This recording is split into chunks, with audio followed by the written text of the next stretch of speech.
বরিশালে জার্সি পরে আছি বুঝছেন, কিন্তু মোর বাড়ি বরিশাল না, মোর বাড়ি হলো কিশোরগঞ্জ। তো কিশোরগঞ্জের একটি ছেলে বর্তমানে বিপিএল খেলতেছে, তার জন্য আমি অপেক্ষা থাকি টিভির সামনে যে কখন সে তাকে নিবে, কিন্তু সে তাকে একাদশেই নেয় না। এটা দুঃখজনক বিষয়। তো ছেলেটা অবশ্যই আন্ডার 19 খেলা ভালো খেলছে।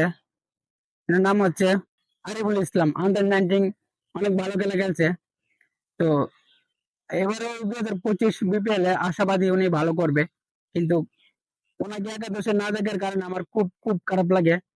যেহেতু স্বদেশি প্লেয়ার, মানে আমার এলাকার কিশোরগঞ্জের তার বাড়ি, অনেক আশা আকাঙ্ক্ষা নিয়ে আমি এবারে বিপিএল বরিশাল সাপোর্ট করতেছি, যে শুধু আমার এই দেশি ভাইয়ের জন্য।